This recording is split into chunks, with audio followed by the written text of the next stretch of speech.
بابەتی ناردنی چەک و تەقەمەنی ئەمریکا و ئیسرائیل و هاوپەیمانەکانی لە ڕێگەی هەرێمی کوردستانەوە بۆ حیزب و لایەنەکانی ئۆپۆسیۆنی ئێران و ڕوونتر حیزب و لایەنە کوردیەکان یەکێکە لە بابەتە پڕ باس و خواسەکانی ئەمڕۆی میدیای کوردی. ئەم بابەتە بە جۆرێک سەری کێشا هەندێک لە سیاسەکانی هەرێمی کوردستانی باڵکێش کرد و ڕاپێچ کردە نێو دنیای ڕوبەڕووبوونەوەی میدیایی، هەم لە میدیای ناوخۆ هەم لە میدیای دەرەوە. لە هەمان کاتە ڕوبەڕووبوونەوەیەکی میدیایی لە نێوان میدیای پارتی دیموکراتی کوردستان و یەکێتی نیشتیمانی کوردستان لە میدیای فەرمی و میدیای سێبەر ڕوویە کە ئەماش دەرئەنجامی ئەوەی کە سەرۆکی ئەمریکا دۆناڵد ترەمپ باسی لەوە کرد کە چەک و تەقەمەنیان لە ڕێگەی هەرێمی کوردستان ناردووە بۆ حیزب و لایەنە ئۆپۆزیۆنەکان. ئەم بابەتە بە جۆرێک سەری کێشا میدیاکانی پارتی دیموکراتی کوردستان یەکێتی نیشتیمانی کوردستانیان تۆمەتبارە کرد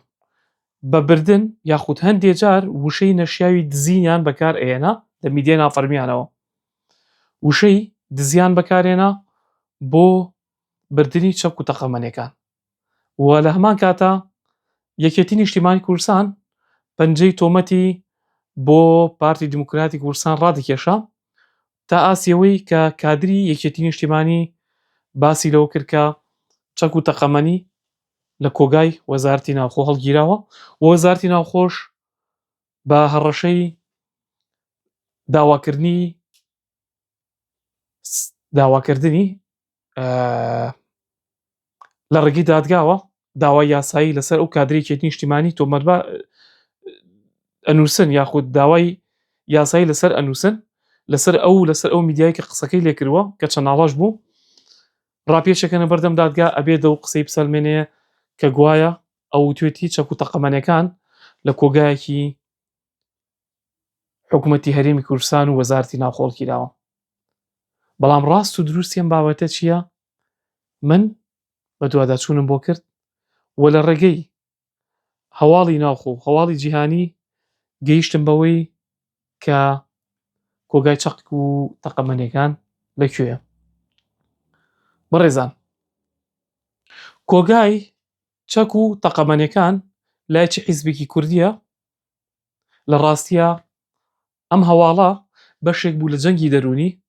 و هیچ جۆرە چەک و تەقەمەنیەک لە ڕێگەی هەرێمی کوردستانەوە بۆ هیچ حیزب و لایەنێک نەنێراوە. ئێمە یاخود من وەکو خۆم وەکو ڕۆژنامەنووسێک کە بە بەردەوامی چاودێری هەواڵی ڕۆژ ئەکەم، بە تایبەت کە ئێستا جەنگی ئێران و ئەمریکا لە قۆناغێکی وەساوی نەجەنگە نە ئاشتی ماوەتەوە و لە ڕابردووشا کە جەنگ هەبوو بە بەردەوامی چاودێری بارودۆخەکەمە کرد و ئەم ماوەش زۆر چاودێری ئەم بابەتەم ئەکرد بۆم دەرکەوت لە ماوەی جەنگدا هیچ جۆرە فڕۆکەیەکی حەمل یاخود هێنانی چەک و تەقەمەنی لە هیچ فڕۆکەخانەیەکی عێراق و ناوچەکە نەنیشتۆتەوە، چەک و تەقەمەنی نێناوە، بەڵکو زۆرترین میدیای جیهانی و زۆرترین زانیاریەکان باز لەوەکەن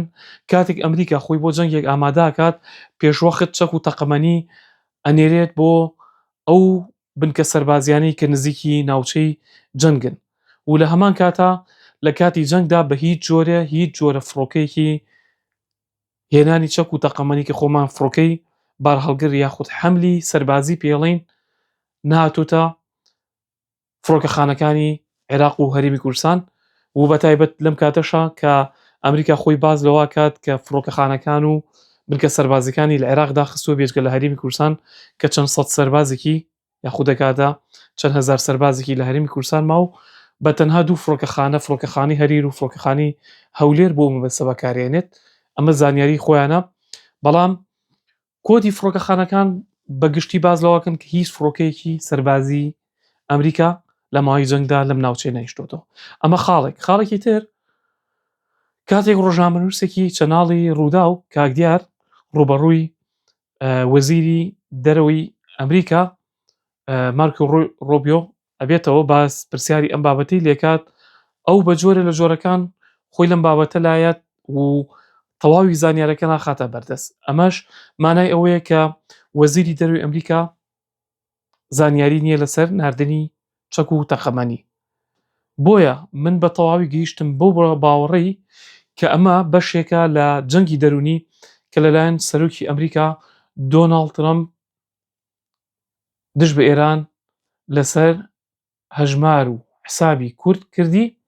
و ئەوەش بوو بینیمان دەرەنجام ئەمریکا و هاوپەیمانەکانی یاخود ئێران و هاوپەیمانەکانی بۆمبارانی ناوچەکانی هەرێمی کوردستانیان کرد و بۆ هۆیەشەوە دەیان شەهید و برینداری لێکەوتەوە. هاوڕێیان خۆشەویستان، ئەم جۆرە لە جەنگ لە نێو میدیایە پێی ئەوترێت ضجە و شایعە، بەمانە کوردەکەی ئەبێت بە جۆرێک لە پەشێوی و چاواشەکاری. پەشێوی و چاواشەکاری جەنگێکە کە لە کۆنەوە هەتا ئەمڕۆ بوونی هەبووە. ضجە پەشێوی ئەگرێتەوە، پەشێوی نانەوە، و شایعە چاواشەکاری هەواڵی چاواشەکاری سەربازی ئەگرێتەوە کە دۆناڵد ترەمپ خۆی لە 2015 هەتا ئێستا زۆر باسی هەواڵی فەیکەکات، بەڵام ئەم جارە خۆی پەنای بردە بەر دروستکردنی هەواڵێکی فەیک. هەواڵە فەیکەشی ئەوە بوو کە خستیە تەوقی حیزبە کوردەکانی هەرێمی کوردستان و لەو ڕێگەیەوە جەنگی دەرونی میدیایی دژ بە وڵاتی ئێران پەرە پێدا و تا ئێساش ئەو پێداگرە سوورە لەسەر ئەوەی خۆی سوورە وەکو ڕوخسار، بەڵام وەکو هەواڵەکەش سوورە لەسەر ئەوەی کە چەک و تەقەمەنی لە ڕێگەی هەرێمی کوردستانەوە ناردووە بۆ حیزبە کوردەکانی دژ بە ئێران یاخود ئۆپۆسیۆن و ڕکابەر و ململانەکاری ئێرانی. بەڵام ڕاست و دروستی ئەم هەواڵە ئەوەیە کە هەواڵێکە ضجە و شایعەیە بە بڕوای من،